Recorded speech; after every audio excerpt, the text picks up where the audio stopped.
दोस्तों, मणिपुर अभी पूरी तरह शांत भी नहीं हुआ है और अब पूर्वोत्तर के सबसे बड़े राज्य असम का कार्बी आंगलोंग इलाका जल रहा है। दोनों की हिंसा में फर्क है, लेकिन आशंका है कि यह टकराव बहुत बढ़ सकता है। कुल मिलाकर देश का कोई भी मुद्दा हो, कोई भी हिस्सा हो, बीजेपी सरकारें आग से खेल रही हैं। इस वीडियो में हम यही समझेंगे कि कार्बी आंगलोंग का इलाका क्यों हिंसा की चपेट में है, स्थानीय बनाम बाहरी का संघर्ष क्या है और असम की हिमंत बिस्व शर्मा की सरकार इसे कैसे हैंडल कर रही है। नमस्कार, सलाम, बेबाक भाषा में आपका स्वागत है। मैं हूं मुकुल सरल। इस समय असम के आदिवासी बहुल इलाके कार्बी आंगलोंग के कई हिस्से हिंसा की चपेट में हैं। कम से कम 2 लोगों की मौत हो चुकी है और करीब 150 लोग घायल हैं, जिनमें 60 पुलिसकर्मी भी बताए जाते हैं। दैनिक भास्कर की ग्राउंड रिपोर्ट के मुताबिक इस समय करीब 12 गांवों में हजारों लोग घरों में कैद है, रातों में जागकर पहरा दे रहे हैं कि कोई अनहोनी ना हो जाए। कर्फ्यू और निषेधाज्ञाएं लागू की गई हैं। स्थिति को संभालने के लिए पुलिस, आरएएफ, सीआरपीएफ और सेना को तैनात किया गया है। कार्बी आंगलोंग में 2 जिले हैं, पूर्वी और पश्चिमी कार्बी आंगलोंग। दोनों में ही मोबाइल इंटरनेट सेवाएं सस्पेंड कर दी गई हैं। दरअसल 22-23 दिसंबर को पश्चिमी कार्बी आंगलोंग के खैरोनी इलाके में हिंसा भड़क उठी। कुछ समूह के बीच सड़क पर आमने सामने विरोध शुरू हुआ, जिसमें पत्थरबाजी हुई, तीर चले, देसी बम और आगजनी जैसी हिंसक गतिविधियां हुई। भीड़ ने पुलिस पर हमला किया और कई दुकानों और घरों में आग लगा दी गई। हिंसा का मूल कारण क्या है? हिंसा का मूल कारण है भूमि और अधिकार। स्थानीय आदिवासी समुदाय, मुख्यतः कार्बी समुदाय का कहना है कि कुछ बाहरी समुदायों ने विशेष रूप से संरक्षित भूमि पर कब्जा कर लिया है और उनका दखल लगातार बढ़ता जा रहा है। इसी को लेकर वहां 15 दिन से भूख हड़ताल थी। भूख हड़ताल की मांग थी कि इन अवैध बसे लोगों को हटाया जाए और आदिवासी अधिकार तथा भूमि की रक्षा सुनिश्चित की जाए। आपको मालूम है कि असम का कार्बी आंगलोंग इलाका संविधान की 6ठी अनुसूची में आता है, जहां आदिवासी समुदायों को विशेष अधिकार होते हैं। भूमि अधिकार और संसाधन पर उनका संवैधानिक सुरक्षा उन्हें मिली थी। विवाद तब उग्र हुआ जब ये इन समूहों ने 15 दिन की भूख हड़ताल की। इसमें लगातार तनाव बढ़ता चला गया। पुलिस ने हड़ताली प्रदर्शनकारियों को हटाया, कई को हिरासत में लिया, जिससे गुस्सा फूट पड़ा और हिंसा बढ़ा। विरोध और हिंसा के दौरान अलग अलग समुदाय के बीच झड़पें होती रहीं। कुछ समुदाय के घर तथा व्यापार भी निशाना बनाए गए। हिंसा में जिन 2 लोगों की मौत हुई है, उनमें इंडियन एक्सप्रेस ने सूत्रों के हवाले से पुष्टि की है कि कार्बी समुदाय के एक व्यक्ति की मौत प्रदर्शनकारियों के खिलाफ हुई पुलिस कार्रवाई में हुई, जबकि बंगाली समुदाय के एक व्यक्ति की मौत खैरानी मुख्य बाजार में लगी आगजनी के दौरान हुई। प्रदर्शनकारियों ने कार्बी आंगलोंग ऑटोनॉमस काउंसिल यानी केएसी के मुख्य कार्यकारी सदस्य और बीजेपी नेता तुलीराम रोघांग के घर में भी आग लगा दी।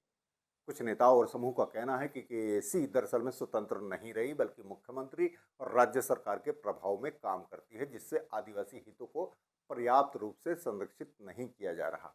वैसे आपको बता दें कि क्षेत्र में आदिवासी आधारित पहचान और बाहरी समुदाय के बीच तनाव लंबे समय से चला आ रहा है।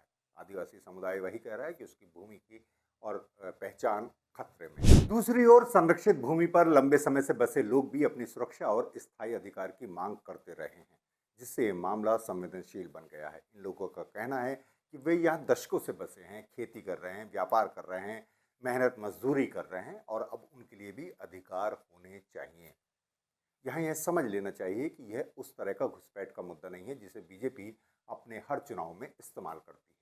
यहाँ स्थानीय बनाम बाहरी का मुद्दा है। कार्बी आंगलोंग में बाहरी या आउटसाइडर्स का मतलब है वे गैर आदिवासी लोग जिन्हें स्थानीय आदिवासी समुदाय 6th शेड्यूल के तहत अपनी भूमि और अधिकारों के लिए खतरा मानते हैं, खासकर जब वे संरक्षित जमीन पर बसे हों।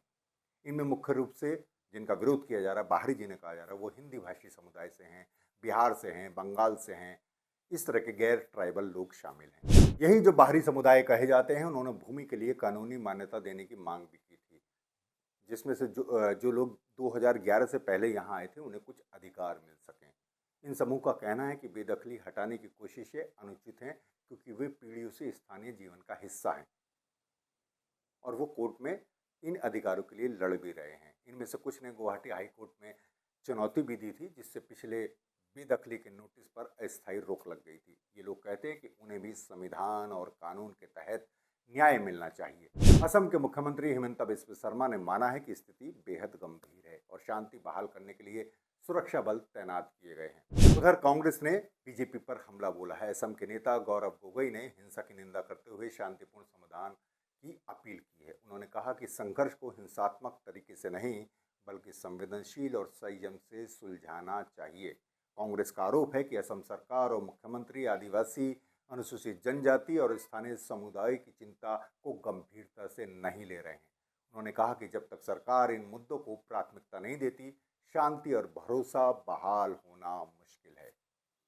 पार्टी ने कहा है कि समस्याओं का समाधान डायरेक्ट डायलॉग, संवैधानिक प्रक्रिया और सामाजिक संतुलन के जरिए होना चाहिए, ना कि बल या कठोर सुरक्षा उपायों से। दोस्तों, आपको मालूम है कि मणिपुर भी ऐसे ही धीरे धीरे सुलगा था और फिर वहां लंबे समय तक हिंसा का दौर चला। आज भी दावे से यह नहीं कहा जा सकता कि मणिपुर पूरी तरह शांत हो गया है। बस फर्क यह है कि मणिपुर में जातीय पहचान, आरक्षण और एसटी दर्जे का मामला था और स्थानीय समुदाय ही मैतई और कुकी आमने सामने थे। लेकिन वहां भी बीजेपी की सरकार ने उसे ठीक से हैंडल नहीं किया और मुख्यमंत्री पर सीधे मैतई समुदाय का प्रतिनिधि होने का आरोप लगा। नतीजा वहां लगभग गृह युद्ध जैसी स्थिति बनी रही। जबकि कार्बी आंगलोंग में मूल विवाद है आदिवासी बनाम गैर आदिवासी बसावट का, भूमि के अधिकार का और अतिक्रमण का। लेकिन अगर गहराई से देखें तो मणिपुर हो या असम या लद्दाख या कोई और भी हिस्सा, इस तरह के विवाद दरअसल क्यों हैं? वो दरअसल इसलिए हैं कि वो आर्थिक बदहाली है, बेरोजगारी है, लोग भूख से लड़ रहे हैं, उनका विकास नहीं हो पा रहा है, लोग राज्य से दूसरे राज्य को पलायन भी काम धंधे की तलाश में ही कर रहे हैं। और स्थानीय लोगों को भी उनसे खतरा जो लगता है वह भी इसी वजह से लगता है क्योंकि उन्हें लगता है कि उनके काम के मौके कम हो गए हैं, संसाधन कम हो गए हैं। जबकि एक ही देश में इस तरह की समस्या नहीं होनी चाहिए और सरकार को सभी क्षेत्रों का एक समान स्तर पर विकास करना चाहिए, क्योंकि वास्तव में हम एक देश एक परिवार ही हैं। लेकिन सरकार, खासकर मोदी सरकार में 140 करोड़ का परिवार सिर्फ एक जुमला रह गया है और अब तो विकास की परिभाषा ही बदल गई है। जहां अरावली जैसे पहाड़ तक सुरक्षित नहीं है और जनता सड़कों पर उतर रही है और कब कहां आग भड़क जाए कहना मुश्किल होता है। फिर उसे हिंसा बता दिया जाता है, राष्ट्रीय सुरक्षा के लिए खतरा बता दिया जाता है। कैब भोपाली ने बहुत सही कहा था कि आग का क्या है, पल दो पल में लगती है। आग का क्या है, पल दो पल में लगती है, बुझते बुझते एक जमाना लगता है। इसलिए इस पूरे मामले को बहुत शांति और संवेदनशीलता से हल करना होगा। अगर हेमंत बिस्वा शर्मा ने इसमें भी अपनी वोट की विभाजनकारी राजनीति खेली, जैसे वे लगातार मुसलमानों के खिलाफ खेल रहे हैं, तो उनके हाथ भी जल सकते हैं और इसका खामियाजा पूरे असम को भुगतना होगा। आपको पता ही है कि असम में भी बंगाल के साथ 2026 के मार्च अप्रैल में विधानसभा चुनाव हैं। इसलिए हमें और आपको इस मामले पर नज़र बनाए रखनी होगी। शुक्रिया।